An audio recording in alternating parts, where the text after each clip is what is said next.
Let's talk about client onboarding. It doesn't matter really whether you've got bots or Facebook ads or Google AdWords or what you're doing.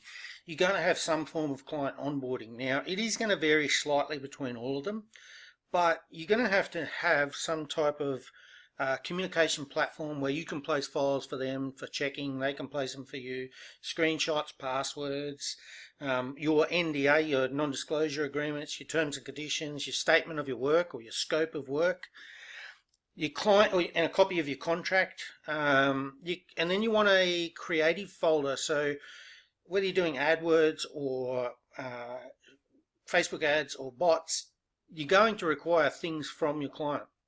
Now, set up a creatives folder, and if you're going to require things very regularly for them, then also set up subfolders either by like Facebook ads, AdWords, by topic, or often it's going to be handier for you if it's a monthly folder or a quarterly folder, depending on how much stuff you're going to require from them. Because what you want to do is you want to find where is the stuff I need now? Like, where is this stuff? And you only want to have to dig through 1 month or 1 week or 1 quarter, depending on how much interaction you have with them. So I find with mine, the best types of folders are always some type of dated folder, because otherwise what happens is they say, oh yeah, I put it in the folder, and you've got to go in and there's, some of my clients, we've got 200 odd images in there, and I have to try and work out which one's the new one. And I know you can rank by date order and all those things, but it's just quicker if you have a dated folder. Now the other thing is Google Drive versus Dropbox. Like, I'm sure there's some people out there that use Dropbox and they use it very effectively, but I've found with, client after client after client doing web design, Google Drive, I can just give it to them and they all know or are able to work out how it works pretty quickly. Dropbox, I end up having to onboard the client on how to use Dropbox. And if you want to do mass things on Dropbox, like delete 50 things at once, it's a hell of a lot slower and harder and more tedious than it is in Google Drive. So stick with Google Drive unless you have a reason to go with Dropbox.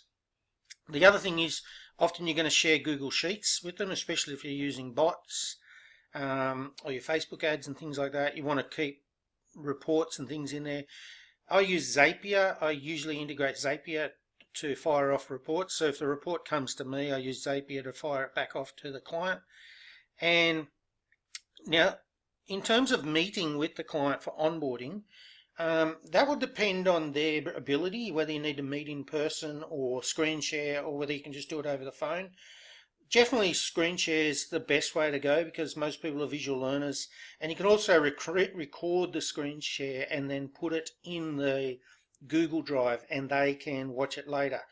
Now, using Zoom or something like that, or even Skype, where you Skype record it, will all work. Any of those share programs, as long as it has a recording function.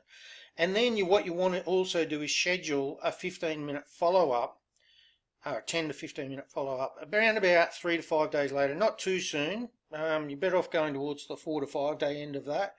So if you onboard someone on a Monday, follow them up on a Friday, okay? Or if you onboard them midweek, follow them up just after the weekend. The reason you want to leave it 3 to 5 days is you don't want them to go, stuff this, it's too hard, I give up. But by the same token, you want them to try stuff and you want to give them enough time to find out what their challenges are. If you follow them up the next day, the problem is they just become dependent on you. So you need them to have a bit of a go at working stuff out. So that's my onboarding process. I hope that helps. And definitely, stick all these folders in the Google Drive. Did I mention on here a password? Yeah, have a passwords folder where you share passwords. If someone changes the password, that must be updated. Like if the client locks themselves out, the procedure is that they change the password and that gets updated immediately, and that's a deal breaker, okay, by you and the client. So because it can cause a lot of frustration and a lot of angst. So make sure that one you explain in detail, that if you change a password, that must get updated immediately.